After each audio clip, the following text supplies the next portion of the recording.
Police Sachan की लाश उस बाथरूम से मिली जिसका इस्तेमाल नहीं होता। उसकी लाश बेल्ट से लटकी हुई थी। बेजान शरीर पर खून के छींटे थे। बताया जा रहा है कि दोनों कलाई की नसें कटी हुई थीं। हालात कतई खुदकुशी की तस्दीक नहीं करते। ये सफेद पोस्ट लोगों को बचाने के लिए ये सब बलि का बकरा बनाया गया है। लेकिन जिस सर्कमस्टांसेस में हुई है वो बिल्कुल संदेहात्मक है और बिल्कुल मर्डर प्लान मर्डर है। सचान अभी 20 जून को ही लखनऊ की अदालत में पेशी के लिए पहुंचे थे और गुरुवार को एक बार फिर उनकी पेशी थी, जब पुलिस रिमांड की मांग करने वाली थी और बहुत मुमकिन था कि उन्हें पुलिस रिमांड में भेज दिया जाता। लेकिन उसके ठीक एक दिन पहले ही हाई सिक्योरिटी जेल के भीतर सचान की मौत हो जाती है। शक की सुई अब पुलिस महकमे की ओर भी मुड़ने लगी है, क्योंकि अब इसमें जांच का दायरा बढ़ता जा रहा है। लोगों का इन्वॉल्वमेंट ज्यादा से ज्यादा होता जा रहा है, क्योंकि इस केस को कहीं पे दबाने की कोशिश की जा रही है, कहीं से इसको घुमाने की कोशिश की जा रही है। तो जाहिर सी बात है कि जो पुलिस अधिकारी हैं और वो भी काफी उच्च पोस्ट पे जो हैं आसीन हैं, वो सरकार का पक्ष और सरकार को बचाने का पूरा प्रयास कर रहे हैं। लखनऊ से जेल से निकले कैदी ने जो खुलासा P7 न्यूज के सामने किया है वो भी सनसनीखेज है। दोपहर की गिनती के वक्त ही सचान गैर हाजिर थे। जेल कर्मियों ने गिनती के दौरान उनकी गैर मौजूदगी को नजरअंदाज किया। तय वक्त से पहले ही कैदियों को सलाखों के पीछे भेज दिया गया। ये हालात मौत की कहानी को कत्ल की कहानी बनाने का काम करते हैं। ऐसा माना जा रहा है कि डॉक्टर वाईएस सचान की मौत की वजह से तमाम राज दफन हो गए हैं, लेकिन इसकी वजह से जो सवाल उठ खड़े हुए हैं उनका जवाब देना सरकार के लिए दिक्कत का सबब बन गया है। हत्या या फिर आत्महत्या, कौन है असल गुनहगार, अब ये बन गया है सबसे बड़ा सवाल। कैमरा पर्सन नीरज के साथ ज्ञानेश शुक्ल, P7 न्यूज, लखनऊ। जी हाँ, तो सचान की मौत की गुत्थी लगातार उलझती जा रही है और तमाम सवाल खड़े हो रहे हैं। कौन कौन से सवाल खड़े हो रहे हैं ये आपको बताएंगे, लेकिन फिलहाल एक छोटे से ब्रेक के लिए रुकते हैं।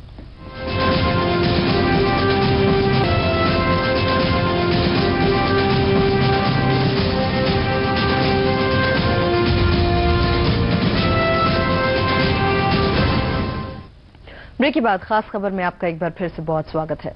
डॉक्टर सचान की मौत जिन हालातों में हुई वो कई सवाल खड़े करती है। एक मर्डर मिस्ट्री और साजिश के 10 सवाल।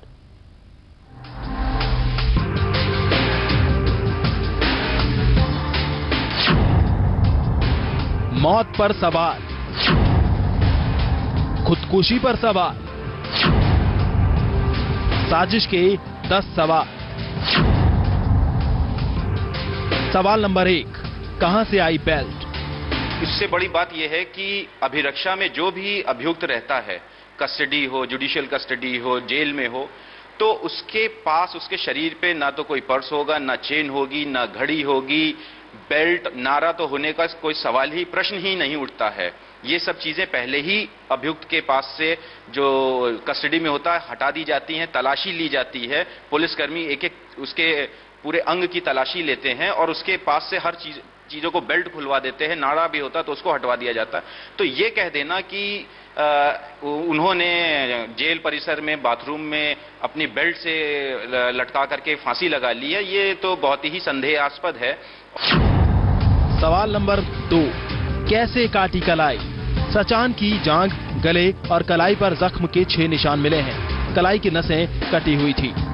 डॉक्टर सचान के गले पर दाएं हिस्से में, दाएं हाथ में 3 जगहों पर और बाएं हाथ की कलाई पर, जांघ पर धारदार चीज से कटने के निशान थे। इनसे खून का जबरदस्त रिसाव हुआ, जबकि जेल में कोई धारदार हथियार नहीं मिला। फिर लखनऊ पुलिस के उस दावे में कितनी सच्चाई जिसमें कहा जा रहा है कि सचान ने खुद को चोट पहुंचाई? उनके शरीर पर देखने से लगता है कि उनके द्वारा जो है वो कुछ अपने आप को चोट पहुंचाने की भी कोशिश की गई है। सवाल नंबर 3, फांसी क्यों लगाई? डॉक्टरों के मुताबिक सचान की मौत ज्यादा खून बहने की वजह से हुई। ऐसे में अगर सचान को खिड़की के सहारे बेल्ट से फांसी लगाकर खुदकुशी करनी होती तो वो खुद को बुरी तरह जख्मी क्यों करते या अपनी कलाई की नसें क्यों काटते? सवाल नंबर 4, सचान का सुसाइड नोट।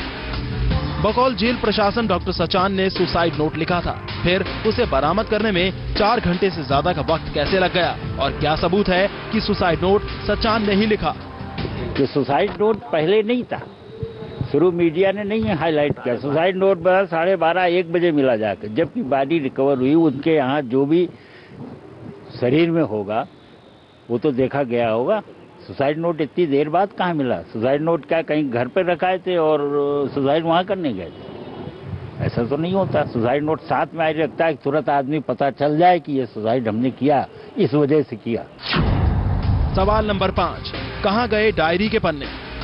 सचान को रोजाना डायरी लिखने की आदत थी, लेकिन उनकी मौत के बाद जब डायरी बरामद की गई तो उसके कुछ पन्ने फटे हुए मिले।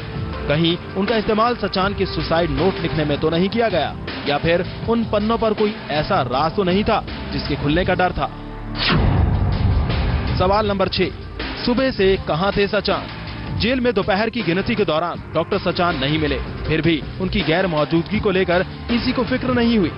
सुबह की गिनती के बाद से उन पर ध्यान क्यों नहीं दिया गया, जबकि जेल नियमों के मुताबिक गिनती के दौरान कैदी के नाम मिलने पर गहनता से पड़ताल करवाई जाती है? सवाल नंबर 7, बाथरूम तक कैसे पहुंचे? जिस बाथरूम में डॉक्टर सचान की लाश मिली वो पहली मंजिल पर है, जबकि सचान का बैरक नीचे था। फिर सूबे के सबसे सुरक्षित जेल में सचान पहली मंजिल पर पहुंचे कैसे? इतना ही नहीं, वो बाथरूम नया बना है और बंद रहता है, फिर सचान उसमें दाखिल कैसे हुए? सवाल नंबर 8, वक्त से पहले खाना क्यों? P7 को एक चश्मदीद ने बताया कि बुधवार को रोजाना की तरह 7:30 बजे की बजाय शाम 4 बजे ही सभी कैदियों को अफरा तफरी में खाना खिला दिया गया और उन्हें उनके बैरक्स में भेज दिया गया। उसके बाद भी पुलिस वाले इधर उधर भागते रहे। आखिर इस अफरा तफरी और तेजी के पीछे की वजह क्या थी? सवाल नंबर 9, पेशी से पहले मौत। सचान की गुरुवार को ही कोर्ट में पेशी थी, जहां पुलिस रिमांड की मांग करने वाली थी। उसके ठीक 1 दिन पहले सचान की मौत हो जाती है। कहीं ऐसा तो नहीं कि कोई चाहता नहीं था कि सचान की जबान से राज बाहर आए? सवाल नंबर 10, खुदकुशी क्यों? कोर्ट में आया था, हेल एंड हार्टी कोई बात ही नहीं थी। कोई बात होती तो हमारे वकील से, हमारे अपनी पत्नी से बताता कि हम प्रेशर में है या टेंशन में हैं या कोई बात है, और 2.5 महीने से वो जेल में था, तब नहीं किया कुछ उसने। आज क्या बात हो गई उसने जो कर दिया। डॉक्टर योगेंद्र सिंह सचान दोनों सीएमओ की हत्या के मामले में अकेले आरोपी थे। उनके पास मौका था कि वो सरकारी गवाह बनकर परिवार कल्याण विभाग में चलने वाले गोरख धंधे को उजागर कर सकते थे। ऐसे में खुदकुशी की कोई खास वजह दिखती नहीं है। ज्ञानेंद्र शुक्ल, P7 न्यूज, लखनऊ। तो सचान की मौत से कई राज दफन हो गए, लेकिन सवाल तमाम खड़े हो गए। लेकिन इन सब के बीच डॉक्टर सचान के पोस्टमार्टम में पाया गया कि उनके शरीर पर चोट के 9 निशान थे, जिसमें से 8 निशान धारदार हथियार से हैं। फिर भी पुलिस मानने को तैयार नहीं है कि मामला खुदकुशी का नहीं, हत्या का है। सरकार ने मामले की न्यायिक जांच के आदेश दे दिए हैं, लेकिन सचान के परिवार को सीबीआई जांच से कम मंजूर नहीं है।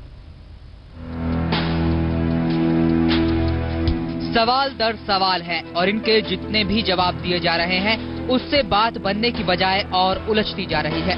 यही वजह है कि डॉक्टर सचान के परिजन मामले की सीबीआई जांच की मांग कर रहे हैं। हम सीबीआई की मांग करते हैं, बिल्कुल सीबीआई इंक्वायरी होनी चाहिए। और ये सफेद पोस्ट लोगों को बचाने के लिए ये सब बलि का बकरा बनाया गया। किन पेपर से साइन कराया गया? प्लेन पेपर पर। कब कराया गया ये एक तो पहली बार जब रिमांड में लिया था 8 अप्रैल को, तब कराया गया। उसका तो लिख करके उन्होंने दिया भी था कि मुझे लाते समय प्लेन पेपर पर साइन करा दिया गया। अगर मेरे साथ कोई घटना घटती है तो उसके लिए पुलिस और डॉक्टर राजेंद्र सिंह जेडी जिन्होंने FIR की थी बिना किसी इंक्वायरी के, वो रिस्पॉन्सिबल होंगे। ये मेरे पास लिखा हुआ रखा है। दोबारा जब उनको रिमांड में लिया गया अभी, तब भी 2-3 पेपर्स पर कराया गया। उनमें क्या लिखा गया ये सामने आना चाहिए। वहीं पुलिस के अफसर हों या फिर जिला प्रशासन के अधिकारी, कोई भी जुबान खोलने को तैयार नहीं। कहते हैं कि मामले की न्यायिक जांच चल रही है, लिहाजा कुछ भी कहना मुनासिब नहीं। पोस्टमार्टम रिपोर्ट के कंटेंट्स इस समय डाइवर्ज नहीं कर सकते, क्योंकि इस समय न्यायिक जांच की कार्रवाई की जा रही है और डिस्ट्रिक्ट जज साहब के कंकरेंस के बाद ही कुछ इसमें हो सकता है। स्वास्थ्य महकमे के घोटालों का आरोप तो डॉक्टर सचान पर लगाया ही गया, साथ ही दो सीएमओ की हत्या का आरोपी भी उन्हें करार दिया गया। लेकिन अब जिस तरह से चश्मदीदों के बयानों और सबूतों की कड़ी सामने आती जा रही है, उससे जाहिर है कि दाल में कुछ काला जरूर है। डॉक्टर वाईएस सचान की मौत से पहले से ही तमाम सवाल थे, लेकिन अब पीएम रिपोर्ट के बाद ये सवाल और भी ज्यादा गहरा गए हैं। अब सबसे बड़ा सवाल तो ये उठ खड़ा हुआ है कि आखिर वो कौन से रसूखदार थे जिन्हें बचाने के लिए ये सारी साजिश रची गई। कैमरा पर्सन जितेश के साथ ज्ञानेंद्र शुक्ल, P7 न्यूज, लखनऊ। और आइए इसी के साथ फिलहाल यहाँ रुकेंगे एक छोटे से ब्रेक के लिए।